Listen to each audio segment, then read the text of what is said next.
Hello students, today I am going to start a new chapter, chapter 2 of economics, people as a resource. So let's overtake as an overview of this chapter. The people as a resource is an effort to explain population as an asset for the economy rather than a liability. तो संसाधन होता है एक तरीके से resources का मतलब, और लोग कैसे अपनी जनसंख्या या अपने इकोनॉमिक रिसोर्स जिसको हम कहते हैं अर्थव्यवस्था पर अपना एक व्याख्या करते हैं और एक प्रयास करते हैं उसको बढ़ाने की। तो इसके बारे में हम बात करेंगे कि population becomes human capital when there is an investment made in the front of education.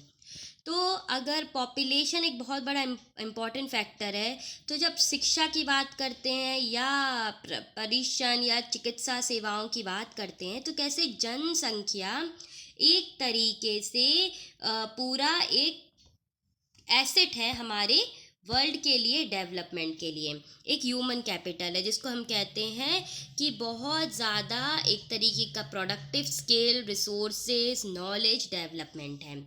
तो पीपल एज अ रिसोर्स अगर हम बात करें तो क्या है, तो people as a resource is a way of referring to a countries working population in term of their existing productive skills and abilities. तो जब वर्तमान में हम देखें कि ये एक बहुत तरीके का क्षमताओं का सेवन है, कार्यत है, लोगों का इसमें विवरण है, एक दृष्टिकोण है, एक स्किल और एबिलिटी का एनालाइजमेंट है। तो अगर आगे भी देखें कि looking towards the population from its productive asset, it carries out a development. तो अगर एक मानव संसाधन है तो एक विशाल जनसंख्या का एक सकारात्मक पहलू भी है जिसे हम ये अनदेखा नहीं कर सकते। और हम इसको ये भी देखना चाहिए कि ये एक तरीके से कंट्री की डेवलपमेंट या वर्किंग पॉपुलेशन का एक बहुत इम्पॉर्टेंट प्रोस्पेक्टिव है, चाहे वो एक तरीके का पॉजिटिव साइड हो या एक नेगेटिव साइड हो, क्योंकि ज़्यादा पॉपुलेशन होती है तो ज़्यादा फूड चाहिए लोगों को खाने के लिए, एजुकेशन चाहिए, हेल्थ फैसिलिटी चाहिए। तो हर चीज़ का जैसे कि एक पॉजिटिव एस्पेक्ट होता है, नेगेटिव एस्पेक्ट होता है, तो इसका भी है कि how people can turn out to be a positive aspect, can turn out to be a negative aspect.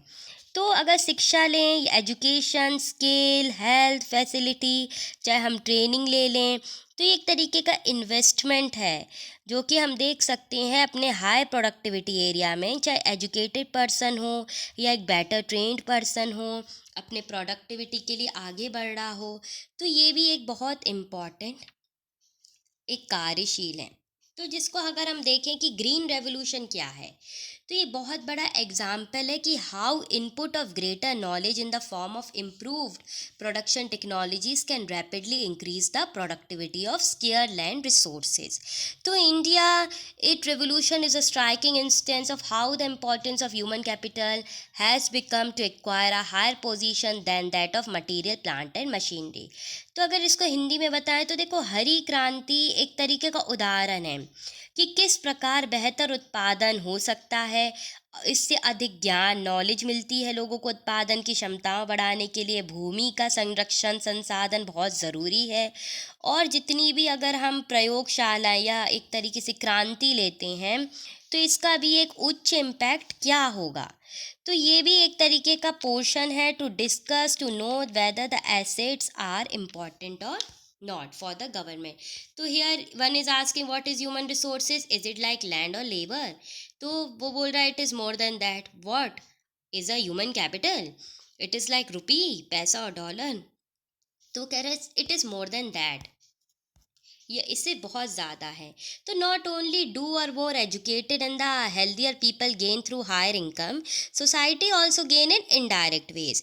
तो अगर हम माने कि आय या उच्च पैसे से न केवल अधिक शिक्षित और अधिक स्वास्थ्य लोगों को साथ होता है, बल्कि समाज को भी बहुत तरीके मिलते हैं, लाभ होता है, क्योंकि अधिक शिक्षित या अधिक स्वस्थ जनसंख्या का लाभ उन लोगों तक भी पहुंचता है जो स्वयं एक तरीके से शिक्षित नहीं है या स्वस्थ सेवाएं नहीं प्रदान हो पा रहे हैं।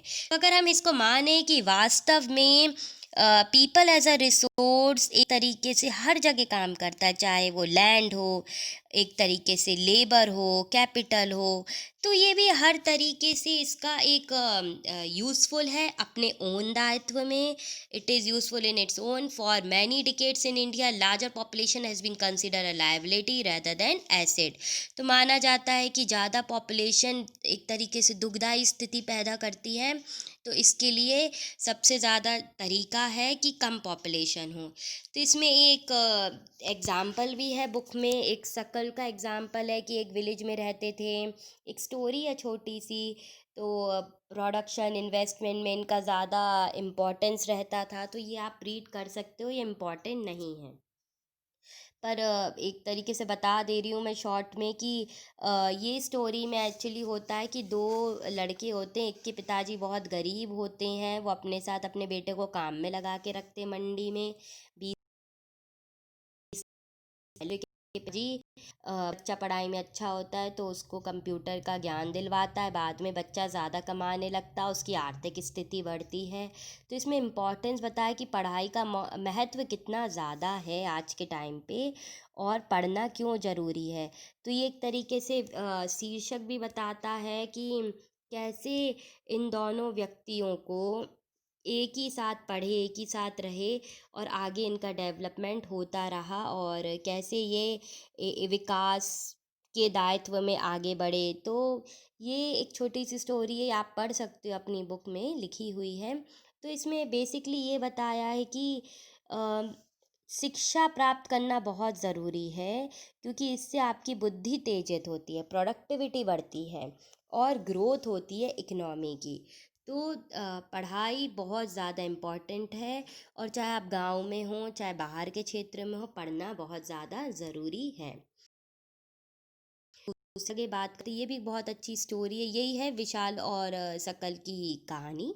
इसके बाद अगर हम देखें कि इंडिविजुअल सैलरी कैसे फॉर्म करती है चॉइस में, एजुकेशन में, हेल्थ केयर में, लाइफ को बिल्डिंग करने के लिए।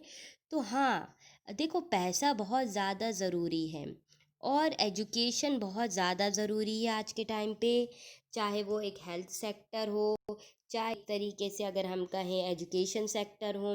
तो educated parents are found to invest more heavily on the education of their child. तो हमने ये भी देखा है कि जो पेरेंट्स ज़्यादा एजुकेटेड होते हैं, वो अपने बच्चों की शिक्षा में बहुत ज़्यादा खर्च करने के लिए प्रयास करते हैं, क्योंकि उनको ये पता है कि एजुकेशन बहुत ज़्यादा ज़रूरी है। This is because they were realise the importance of education for them self. उन्हें पता है कि भविष्य में उच्च आय, उच्च शिक्षा की बहुत ज़्यादा ज़रूरत है हमारे बच्चों को। और ये देखा जाता है कि शिक्षित माँ बाप अपने बच्चों की शिक्षा में अधिक निवेश करते हैं।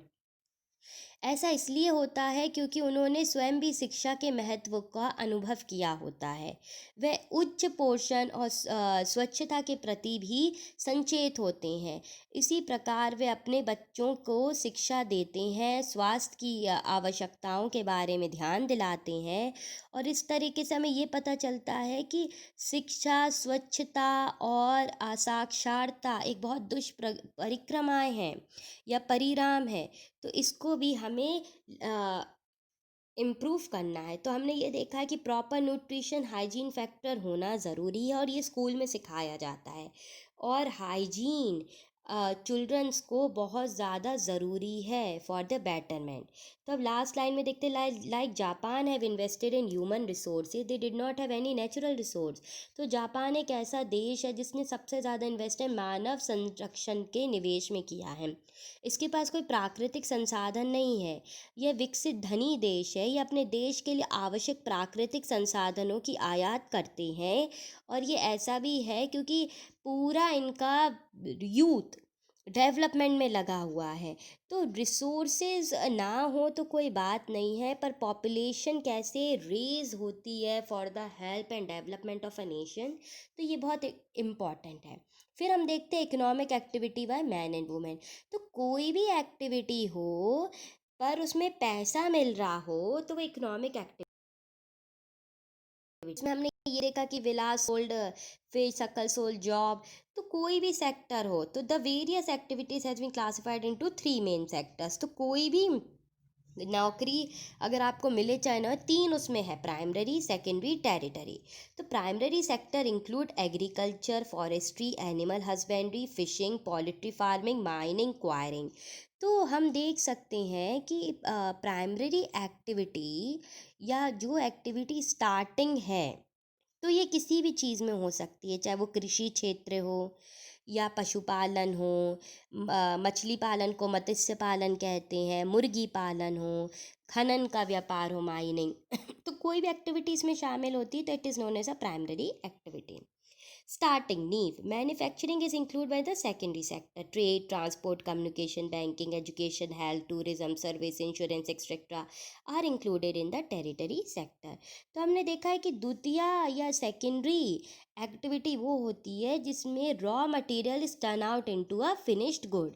जैसे किसी भी चीज़ को बनाना, सपोज फॉर एग्जांपल गन्ना है, तो गन्ने को शक्कर बनाने में एक मैन्युफैक्चरिंग होती है, तो ये हो जाती है सेकेंडरी एक्टिविटी, कि कैसे गन्ने को निकाला गया, फैक्ट्री में भेजा गया, इसकी प्रोसेसिंग हुई, मैन्युफैक्चरिंग हुई, तो ये है सेकेंडरी एक्टिविटी। टेरिटरी एक्टिविटी में आ जाता है कोई भी तरीके का ट्रेड, व्यापार, या हम कह सकते हैं परिवहन, कम्युनिकेशन आ गया, ट्रांसपोर्टेशन हो गया, आने जाने का। तो स्वास्थ्य, शिक्षा, बीमा, कोई भी सेवाएं हम इसको टेरिटरी में बोल सकते हैं। तो ये तीनों चीज़ें हमें लेना इम्पॉर्टेंट है, इसको जानना बहुत ज़रूरी है। The activities in this sector is the production of good and services, these activities add value to the national income. तो ये सारे हमारे देश की इनकम बढ़ाती हैं, national income. These activities are called economic activity. तो इकोनॉमिक एक्टिविटी दो तरीके की होती है, एक होती है मार्केट एक्टिविटी और एक होती है नॉन मार्केट एक्टिविटी। बाजार की क्रियाएं या गैर बाजार क्रियाएं हम इसको बोल सकते हैं। Market activity involve remuneration to buy anything who perform activity perform to pay और प्रॉफिट। तो कोई भी बाजार की क्रिया जिसमें वेतन या लाभ होता है और उसमें हमारा परिश्रम भी लगता है, तो वो है market activity. These include production of good service including government sector नॉ। और इसमें कोई भी सेवाएं, चाहे वो गवर्नमेंट सेवाएं हों या किसी कोई वस्तु लग रही हो, तो वो आ जाती है मार्केट एक्टिविटी में। नॉन मार्केट एक्टिविटी आप परफॉर्म फॉर सेल्फ कंजम्पशन। तो गैर बाजारी क्रियाएं स्वयं के लिए होती हैं, कि आप अपने लिए क्या प्राथमिकता दे रहे हो और ले रहे हो। ये बहुत प्यारा डायग्राम है कि based on the picture classify these activities. तो इसमें हम मान सकते हैं कि पहला ऊपर जो ट्रैक्टर जा रहा है तो ये है प्राइमरी एक्टिविटी, सेकेंडरी है जो मैन्युफैक्चर कर रहा है फैक्ट्री में, और टेरिटरी है ट्रांसपोर्टेशन, शिपमेंट ले रहा है। तो अगर हम बात करते हैं consumption production of primary product की, तो इसका भी हमें ये मानना पड़ेगा कि इसका भी एक ऐतिहासिक और एक सांस्कृतिक कार्य है कि डेवलपमेंट प्रोसीजर कैसे आगे बढ़ा है। तो अगर हम माने consumption processing of primary product और own account production of a fixed asset, तो अगर माने कि कंजम्पशन भी, उत्पादन भी बढ़ा है, इसको आगे भी हम लेके गए हुए हैं, बाज़ारी क्षेत्र भी बढ़ा है। तो ये सब कैसे हुआ कि अपॉर्चुनिटीज़ मिली हैं लोगों को काम करने की। Education and skills are the major determine of earning any individual in the market.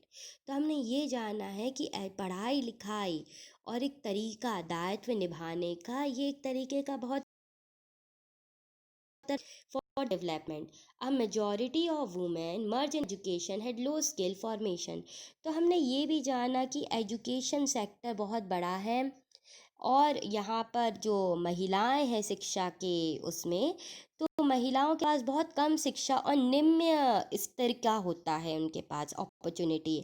तो पुरुष की अपेक्षा में महिलाओं को कम परीक्षण दिया जाता है। महिलाएं वहाँ काम करती रहती हैं और नौकरी की सुरक्षा नहीं होती इन्हें, और कानूनी सुरक्षा का भी अभाव होता है। तो हम ये जान सकते हैं कि रोज़गार निम्न है, पर इसमें अपॉर्चुनिटी मिल रही है, चाहे वो कोई भी क्षेत्र हो। इरेगुलर इनकम है, महिलाओं के लिए बहुत ज़्यादा इसमें दिक्कत होती है क्योंकि उनको बेसिक फैसिलिटी नहीं मिलती, मैटरनिटी लीव नहीं मिलती। मैटरनिटी लीव होती है जब बच्चा हो रहा होता है तो 30 अवकाश मिलता, चाइल्ड केयर, शिशु की देखभाल के लिए टाइम नहीं मिल पाता है। अन्य सामाजिक सुरक्षाएं नहीं मिल पाती। तो ये एक तरीके का सोशल इनसिक्योरिटीज़ है जिस पे काम करना बहुत ज़्यादा ज़रूरी है। तो women with high education and skill formation are paid as par with the man. तो जो औरतें ज़्यादा स्किल टैलेंटेड उनको भी आदमियों से कम पैसा मिलता है। तो ये एक सेक्टर है, चाहे टीचिंग हो, मेडिसन हो, ये अट्रैक्ट करता है। तो some people have entered administrative and other services including job, चाहे वो साइंटिफिक हो चाहे टेक्निकल हो। तो ये भी बहुत ज़्यादा एक तरीके से ज़रूरी। इसके आगे आता है क्वालिटी ऑफ पॉपुलेशन, वो मैं सेकंड पार्ट में डिस्कस करूँगी। Thank you.